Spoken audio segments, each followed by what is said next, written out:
Nani mokonzi? Nani mobikisi? Yesu. Nani montei? Yesu. Nani mokangoli? Yesu. Bete Yesu maboko makasi. Gloire à Jésus. Yesu. Nzambe azwa lokumu. Ndeko tango nyonso ozoya na kati na esika oyo foyeba ke Nzambe aza mokonzi. Haleluya. Pour Nzambe nde liloba nde mokonzi. Haleluya. Haleluya. Balobi nyonso ekoleka me liloba Nzambe ekoleka te. Haleluya. Yes, yes. Tellement liloba Nzambe ekoleka te, liloba nde mokonzi. Haleluya. Amen. Haleluya. Malachie 3 verset 6. Soki liloba nde Nzambe liloba nde mokonzi. Malachie 3 verset 6. En tête la rétribution divine. Okay. Car je suis l'Éternel. Je suis l'Éternel. Je suis l'Éternel. Je ne change pas. Alléluia. Alléluia. Amen. Bon, Nzambe nde liloba. Yemo Nzambe a témoigné que alobi je suis l'Éternel, je ne change pas. Alléluia. Amen. Mais est-ce que yo osokutana na liloba? Est-ce que osokutana na liloba?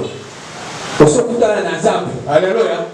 Oh, là, Nzambe alobeli na Nzambe na kisinga. C'est-à-dire liloba na kisinga. Alléluia.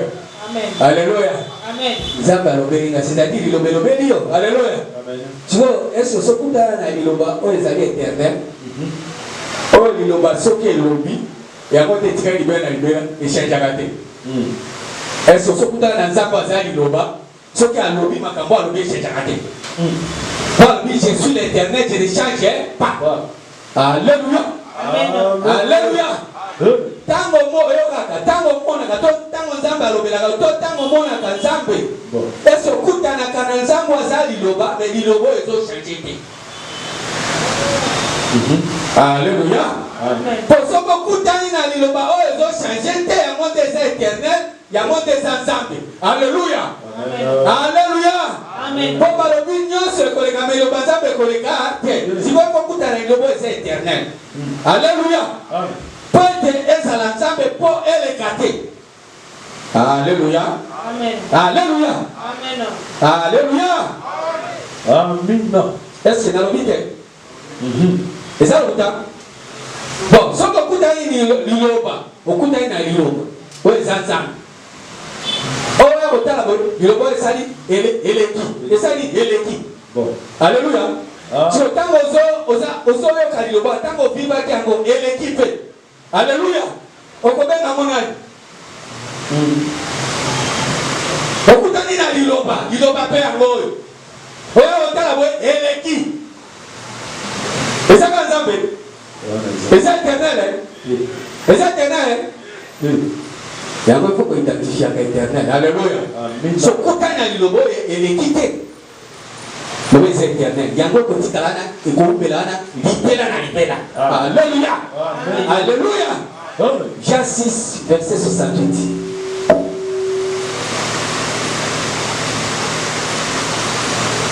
Jean 6, 68. Jean 6, le 68e verset. Simon Pierre lui répondit, Seigneur, à qui irions-nous? Simon Pierre a le Bible, Seigneur, tu n'es pas un ami. Tu as le parole de la vie éternelle.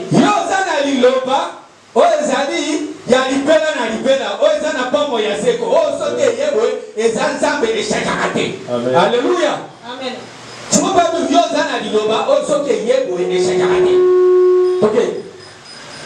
Et nous avons cru et nous avons connu que tu es le Christ, le Saint de Dieu. Alléluia. Amen. Alléluia. Amen. Ça veut dire ce qu'on contane na liloba. Oh, ezali Christ, oh, ezali Saint. Et ce que les ali liloba, ils ont été pas éternels et chacun a été à des Christ. C'est ça le temps. C'est ça le temps. Alléluia. Si vous avez la vie que tu es le Christ, alléluia. Amen. Tu as la parole de la vie éternelle. Ça veut dire que dans le lobby, c'est que lobby, oh lobby, on est côté calendrier, on est bien même dans chacun massacre. Alléluia. Amen. Alléluia. Amen. Jean 17, 23. Jean 17, 23. Jean 17, le 2e verset. Selon que tu lui as donné pouvoir sur toute chair. Tu vois, dès que Jésus a zoya, a liloba, dès que Christ a zoya, a liloba, va passer pouvoir na chair nyoso. Soit nous na chair, yeso qui a yé, a pouvoir de tout nango. Afin qu'il accorde la vie éternelle. Ce qui y a yé, il faut accorder vie éternelle na ma chair nyoso. À tout ce que tu lui as donné. Papa, tes chers, il faut accorder à vos vie éternelle. Or, la vie éternelle, c'est qu'ils te connaissent, toi le seul vrai Dieu, et que tu as envoyé, et c'est lui que tu as envoyé, Jésus-Christ. Alléluia. Amen. Or, vie éternelle, ça dit quoi? Nzambe na Yesu oyo, Nzambe asanini atindi. Alléluia. Alléluia. Soko yebi Nzambe na Yesu oyo atindi, soko comprendre ososoli bien. Bazui pe parole. Bazana Nzambe oza parole, oyo chachaka te, okoti na vie éternelle. Alléluia. Mais soko zui Nzambe oyo ezali tata na mwana, bazana parole oyo chanchaka. Alléluia. Amen. Bazana vie éternelle te. Yes. Okuta ina nani? Okuta ina nani? Omikuta ina yo moko. Alléluia. Amen. Omi moni yo moko. Amen. Alléluia. Amen. Boyondo chanjaka. Alléluia. Amen. Yondo zana facilité, zana possibilité, zana ndenge nyonso akosala pointe au changer. Alléluia. Mais Jésus n'a tata na ba changer la moni mukanda ya Hébreu 13 verset 8 et le Bible. Nalo bate. Yes. OK. Hébreu 13 8e verset. Jésus-Christ est le même hier, aujourd'hui et éternellement. Tanga bien, tanga na vie, tanga na vivacité. Jésus-Christ est le même hier, aujourd'hui et éternellement. Et ça facile comme le monde a mais pour qu'on puisse avoir ça passe. Alléluia. Amen. Alléluia. Amen. Pour le bango et ça bien. Mais soit Jésus-Christ soit azala libéra na libéra, Zambe hier, aujourd'hui, pas éternellement. Bon. Alléluia. Amen. Mais comment Jésus-Christ a changé? Ah bon? Alléluia. Amen. Amen. Sous les mêmes étoiles. Alléluia. Amen. Alléluia. Amen. Yamana tokologa lelo Création du monde. Amen. Création du monde. Genèse 1:1. Création du monde. Papa tolingi monde wana création to vivre en alléluia. Yes. Amen. Po yo za na monde mususu eza monde moko eza passager mais tolingi to créer monde. Alléluia. Yes. Genèse 1:1. Création du monde.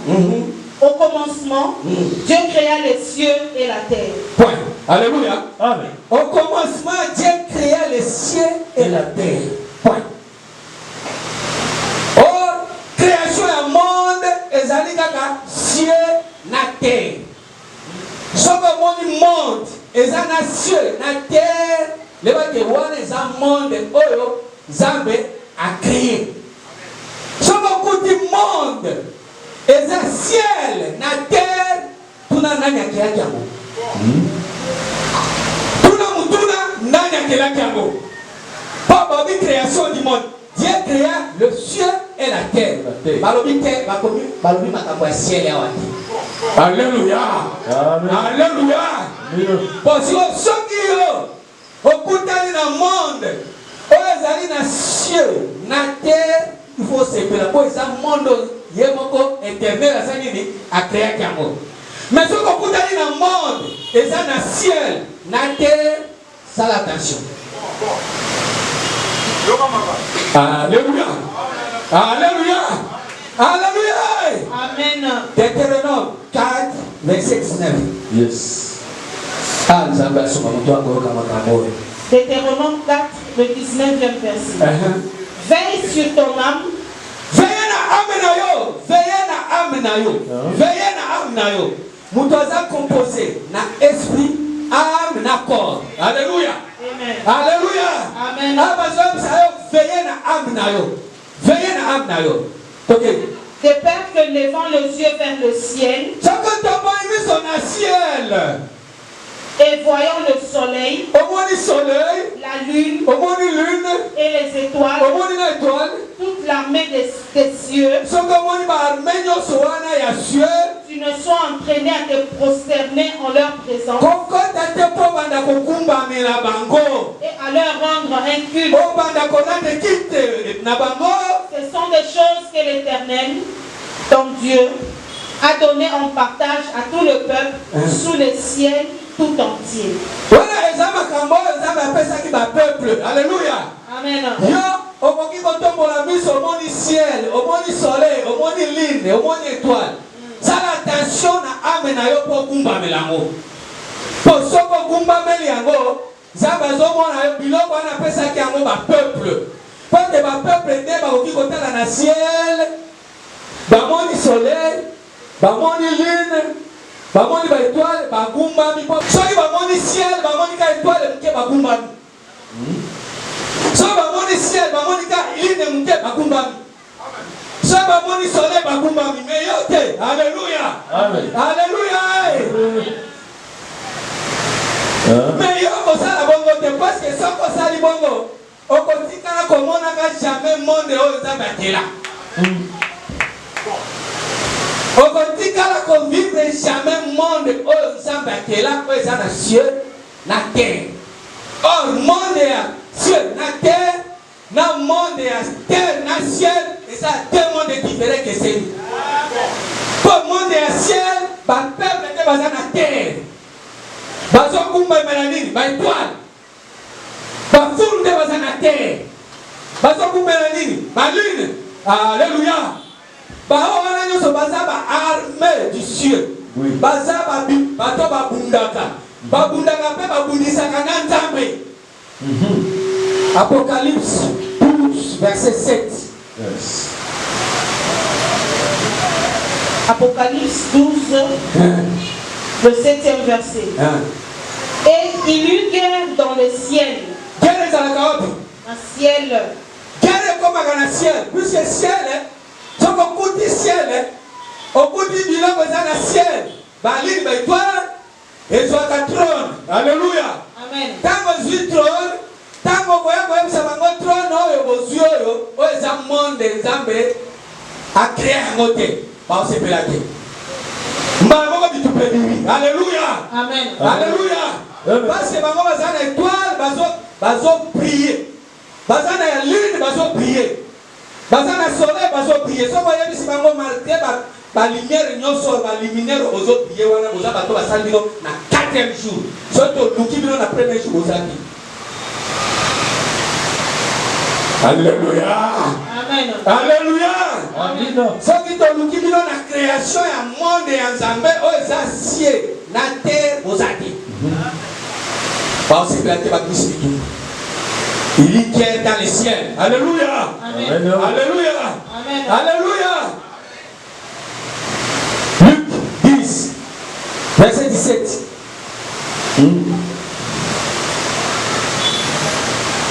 Luc 10, 17e. Ah. Les 70 revinrent avec joie. Bango pe ba disciples à Jésus bazalaki 70. Bango pe tellement bazalaki na ba peuple bazoya. Dans le Bible, Seigneur, les démons même nous sont soumis en ton nom. Seigneur, biso touti ko bunda bitumba, ba démon va se soumettre. Na komo na yo na bitumba biso to bundi. Jésus leur dit. Jésus le Bible. Je voyais Satan tomber du ciel comme un éclair. Ah. Je regardais Satan passer dans le ciel. Alléluia. Alléluia. Alléluia. Si on vient dans le ciel, on écoute Satan en Zami wana. Alléluia. Amen. Ciel et ça est si quand Satan s'allie. Il y a un moment où Pierre était dans à Jésus que Dieu est Christ. Jésus a émis Pierre la Bible. Rien de moi Satan.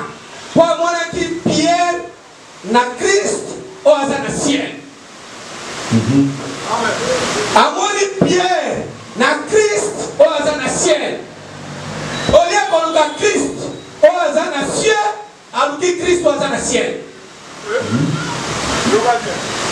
Alléluia. Or Christ au hasard dans le ciel, a prié le col la lune, a prié le col l'étoile, a prié le col le soleil. Mais ce qu'on nous qui lumière le premier jour, à ça la moitié. Alléluia. Ce qu'on nous qui les prières, ce qu'on nous qui lumière. Genèse 1, 3. Là le matin. Là le matin. Là baba. Le banane. Ok. Dieu dit que la lumière soit. Dieu dit la lumière soit. Et la lumière fut. Lumière wana pas écoute mais dit soko luki lumière wana.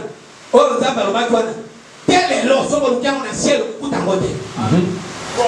Fouiller ciel kuta lumière wana te. Oh nzamba lo baki lumière wana segeni ni ezala. Ezala. Mais soko ye wana kuta étoile kuta lune kuta soleil mais soko luki lumière wana kuzo ngote.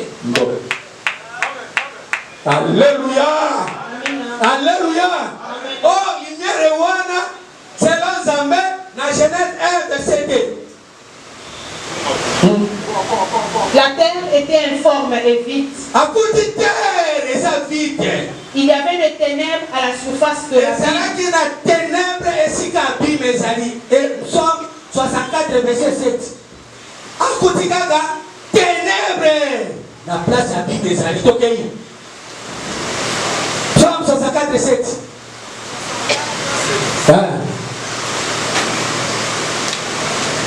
Il médite ce crime.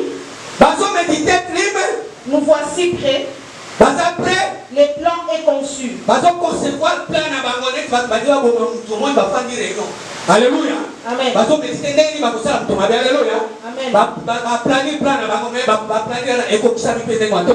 La pensée intime.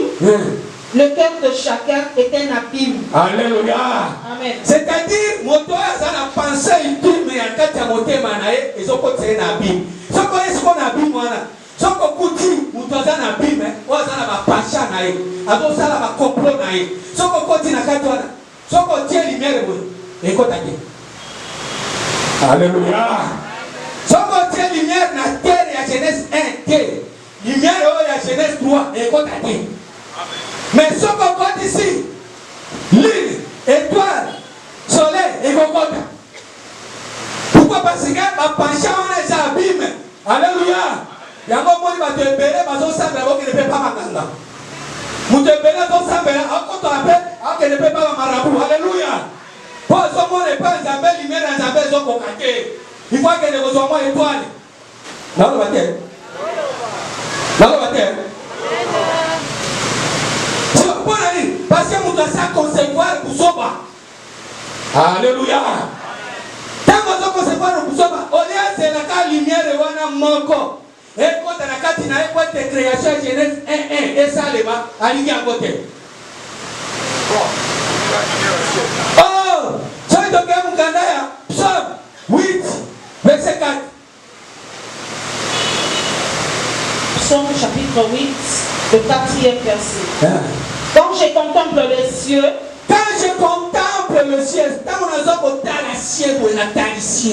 ouvrage de tes mains, ouvrage, Yamaboko ya Nzambe wa éternel, la lune et les étoiles que tu as créées.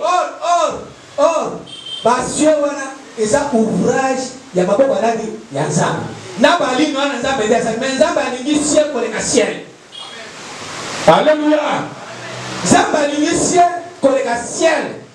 Pourquoi il dit ciel pour le ciel? Ésaïe 45 verset 8. Ésaïe 45, 8. Que les cieux répandent d'en haut. Que les cieux répandent d'en haut. Ciel panzana likolo. Et que les nuées laissent couler la justice. Et si ciel panzani okokutana na niwe ezokibisaka kanini justice ya Nzambe. Et quand tu dis ça, injustice jamais. Alléluia. Amen. So kokutani na mapata et quand tu dis ça justice parce que niwe c'est panzani likolo. Que la terre s'ouvre, que le salut y fructifie. Et c'est ce que ma belle salini et fumboama. Peut-être ma belle comme anani na salut. Alléluia. Amen. Alléluia. Tu vois, si la terre wana okuta ciel, ya Nzambe oya sana maboko na okuta ni na terre na yo okuta pesa na sali. Et ça na ba Bible te. Na ba te. Mais so okuta terre oya sana ba Bible. Alléluia. Alléluia. Il faut faire attention à mon Alléluia. Alléluia. Amen. Si on t'aime aux ambassades que là, si on a la terre, aïe bien, bien. Somme 115 verset 16. Somme 115. 16e verset. Le 16e. Les cieux sont les cieux de l'Éternel. Ciel est éternel. Alléluia. Amen. Ciel est mutumusute. Alléluia. Amen. Ok. Mais il a donné la terre au Fils de l'homme. Azima bele apesi mwana mutu. Yango esengeli sikoyo soki Nzambe asali cieux. Azo zela sikoyo tellement apesi mwana mutu terre. Azolika sikoyo amona terre ezobimisa biloko malamu. Alléluia. Mais à côté la boye terre ezobimisa biloko kaka ya ciel. Soko luki biloko ya ciel ezate. Soko luki biloko ya ciel ezate. Mais soko luki biloko ya ciel okuti yango. Alléluia. Amen. Alléluia. Amen. Alléluia. Amen. Mais la milité aux ambassades la posa ya ciel na ye. N'était pas si moi na mutu terre. Alinya kuta ciel na terre. Ezala ya création ya Genèse 1:1. Ésaïe 51, 16e verset. Mais quand la boye, on nous casse boye, exactement, kuti terre. On nous casse terre, on terre l'icône, on dit on a ciel, on dit ciel. On va ciel, on a exemple à soleil, à lune, à étoile, des eaux priées pour éclairer terre. On dit on a 4e jour. Alléluia. Amen. Alléluia. Amen. Okay. Je mets mes paroles dans ta bouche et je te couvre de l'ombre de ma main pour étendre de nouveaux cieux et fonder une nouvelle terre. Alléluia. Amen. Zambaza na souci à nouveau ciel, à nouvelle terre parce que à mon idée Genèse 1 ezoko kisamate. Alléluia. Amen. Yamo Zambaza du mort. Neti parole na ngai c'est éternel. Na tesu tu lobanga na monoko na yo. Pointe o créer monde mususu o sala susu ciel ya sika na mabele nini ya sika. Mais Zambaza tala ciel ya sika na mabele ya sika. Akuta ngote. Na zo kuta kama mabele o eza na ciel. Nazababa. Nazababa. Ésaïe 65, verset 17. Ésaïe 65, le 17e verset. Ah. Car je... et une nouvelle terre. Continuez. On te rappellera plus de choses passées.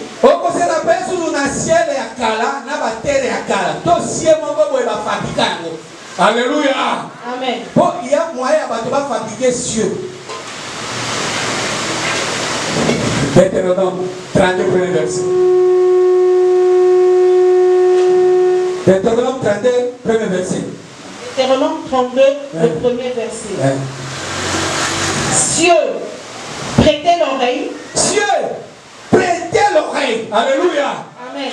Cieux, prêtez l'oreille. C'est-à-dire, cieux et yokaka. Cieux et yokaka. Cieux, prêtez l'oreille. Et je parlerai. Alléluia. Amen. Alléluia. Mais au concours, tu vas fabriquer cieux. Tu vas fabriquer yokeri. Tu vas fabriquer l'itoi. Alléluia. Amen. Il y a moyen de fabriquer yokeri. Il y a moyen de fabriquer cieux. Alléluia. Amen. Alléluia. Et péné à bateau basé dans la fabrication et cieux. Proverbe 18, verset 13.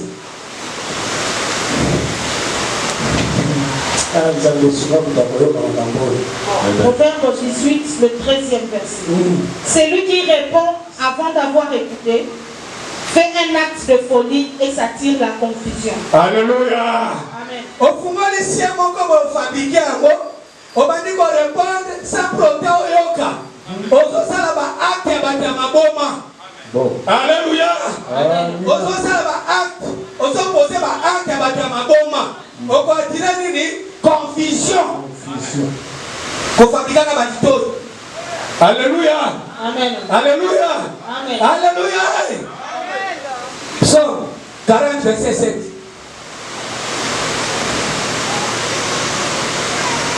Psaume 40, le 7e verset. Tu ne désires ni sacrifice ni offrande.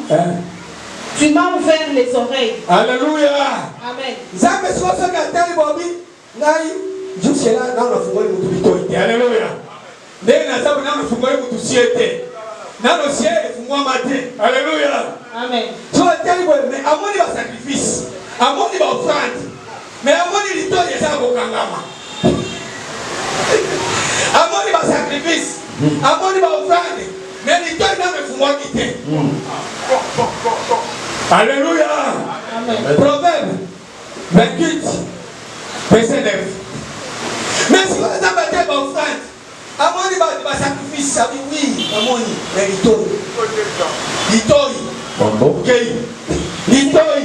ok. Celui qui augmente ses biens par l'intérêt et l'usure. Proverbe 28, 9e verset. 9. Si quelqu'un détourne l'oreille pour ne pas écouter la loi, sa prière même est une abomination.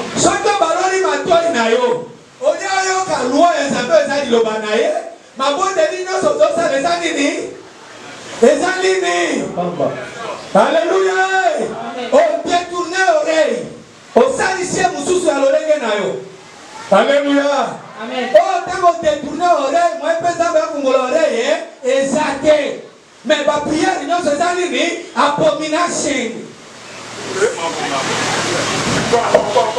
Alléluia. Et là, il faut se faire un Zambé.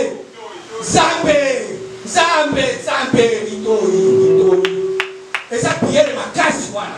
Il y a aussi un Zambé, pour ma prière, c'est l'abomination. C'est un Zambé,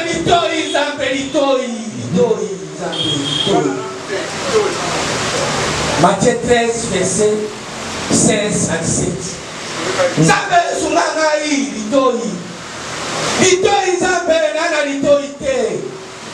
Matthieu 13. Ça vient de ma classe. Ok. Mais heureux sont vos yeux. Et c'est mon ami, son ami, non? Parce qu'ils voient parce qu'elles ont mon et vos oreilles, parce qu'elles entendent. parce qu'elles ont le cas. Je vous le dis en vérité, beaucoup de prophètes et de justes ont désiré voir ce que vous voyez et ne l'ont pas vu. Entendre ce que vous entendez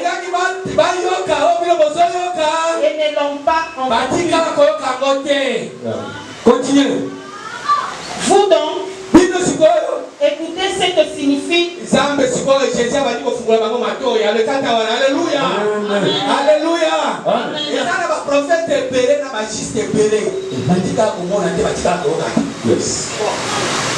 Même à prophétiser. Pas prophétiser. Alléluia. Alléluia. Amen. On dirait que vous avez un kanda.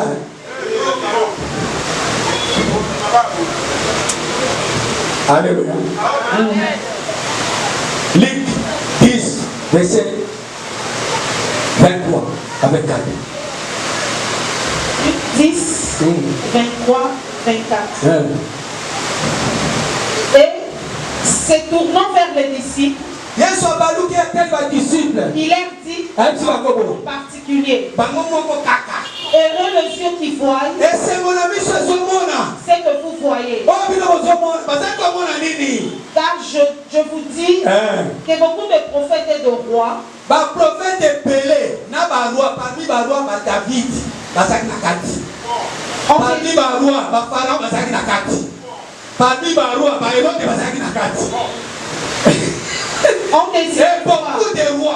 ont désiré voir ce que vous voyez et ne l'ont pas vu. Entendre ce que vous entendez et ne l'ont pas entendu. Alléluia.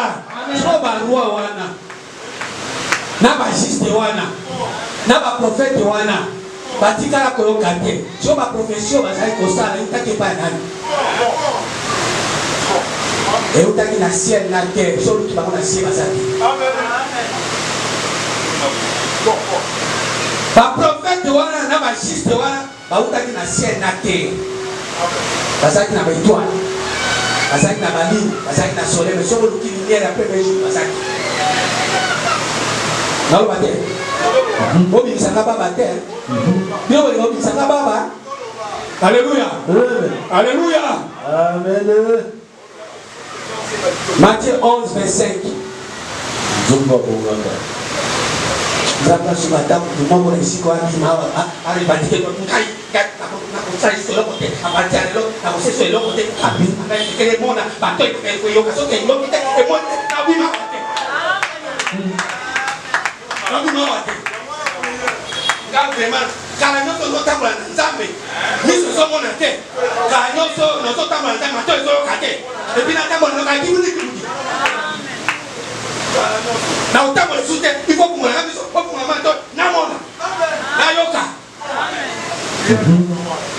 Les abats prièrent pour ma casse.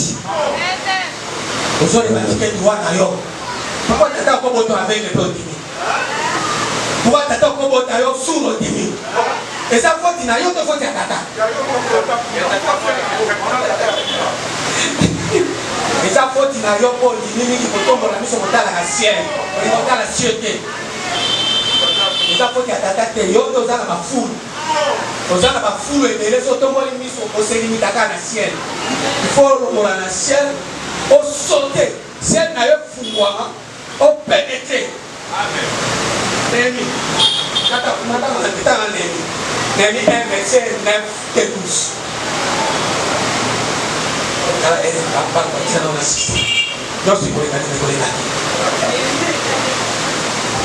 Némi 1, verset 9. Némi chapitre 1er, le 9e verset. Mais si vous revenez à moi, et si vous observez mes commandements, et les mettez en pratique, alors quand vous seriez exilés à l'extrémité du ciel, Alléluia. Amen. Quand vous exilez à l'extrémité du ciel, de là, je rassemblerai et je vous ramènerai dans les lieux que j'ai choisis pour y faire résider mon nom. Alléluia. Amen. Il faut que bino wana amema bino esika oyo kombo na ye ezali. Alléluia. Amen. Akozwa bino na ciel. Yango moni alobi boye. Notre Père qui est aux cieux. Que ta volonté soit faite sur la terre comme au ciel, puisque la ciel est à la raté. La terre est à la raté. Mais nous avons la ciel. Et c'est que si votre volonté n'a yo, elle est la ciel qui est à la terre. Pour ceux qui ont le ciel et qui sont à la terre, tu as la lumière. Mais ceux qui sont qui t'attendent, tu as la ciel, ils ont éclairé, ils sont à partir de la bougie, ils ont éclairé, ils sont à partir de l'étoile, ils ont éclairé, ils sont à partir de la lune, ils sont à soleil, ils sont considérés comme un temps. Oh, prière, voilà. Alléluia. Amen. Et c'est que si on est aux attentes nations, nous sommes nations, et c'est que si on volonté dans les nations, volonté dans les nations, si elle écoutez. Alléluia. Amen. Alléluia. Volonté dans les nations, alléluia. Et comme ça m'a appris à m'appeler. Volonté dans les nations, et comme ça m'a pratique.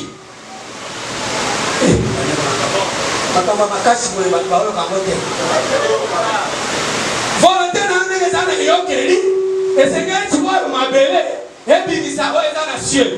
À ce moment si elle est comme moi. Mais tu vas dire que ça la prière est à notre Père. Tu vas dire que prière est à notre Père. Parce que jusque là, si elle a tout le monde a ciel na terre. Alors tu vas total na terre, ça va babine na babine. Alléluia. Donc ici ceux qui ne nous ont pas fondé du tout. Parce que la pratique est malade pour ça le matin à moi. Ceux qui nous ont pas fondé ici, pratique est malade pour ça le matin d'église. La faiblesse c'est ça il faut que nous nous porter dans le ciel. Ma belle ailleurs c'est qu'elle produit bien pas malade. Dans vos hôtels, ma bosolo, ma campanzambe, dans vos convictions. Pratique nayo, et so ganga. Mais au bout d'un moment, dans le ciel, beaucoup de la terre. Même le ciel, on a terre, les autres garantis. Ciel, les autres, comme sous terre, pratique les autres. Alléluia. Alléluia. Là, il s'appelle un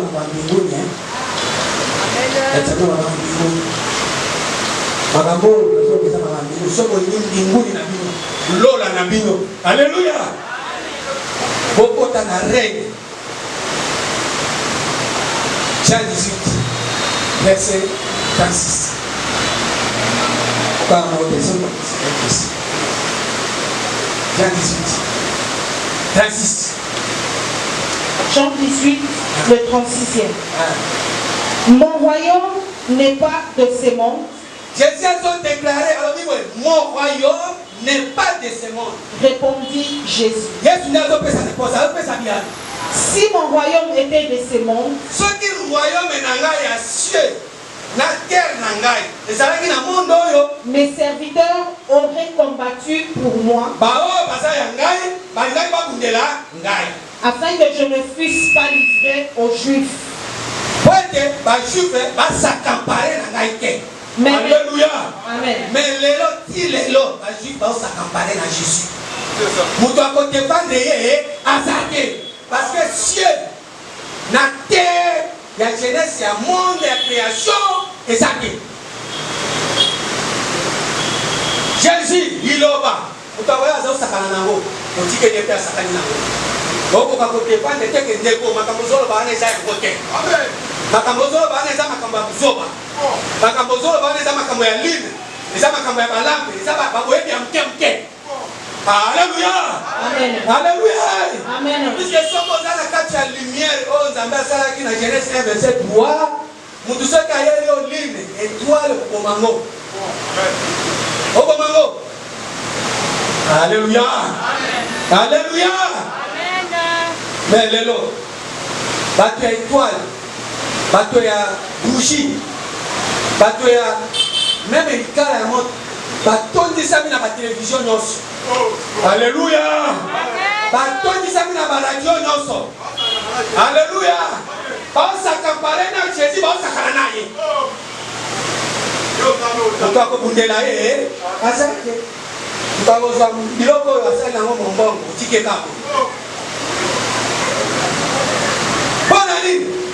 des cieux, na terre, et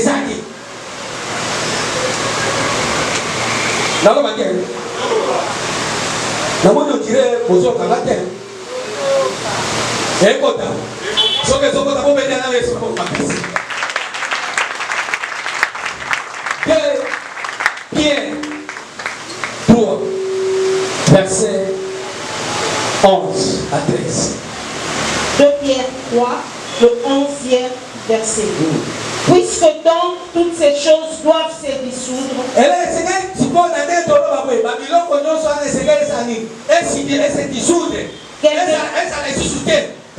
qu'elles ne doivent pas être la sainteté de votre conduite,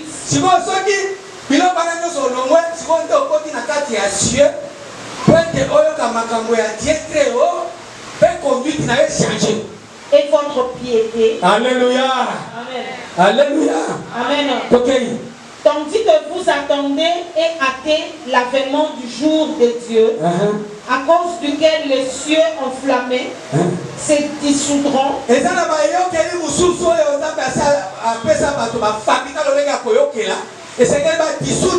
Alléluia. Amen. Et les éléments embrasés s'effondront. Mais nous attendrons, selon la promesse, des nouveaux cieux et une nouvelle terre où la justice habitera. Alléluia. Amen.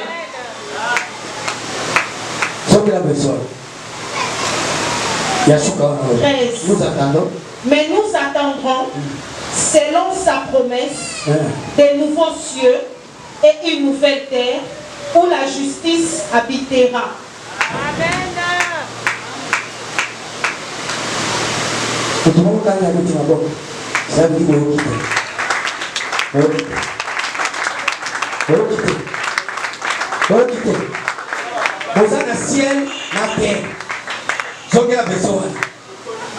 Mais nous attendrons, selon sa promesse, des nouveaux cieux et une nouvelle terre où la justice habitera.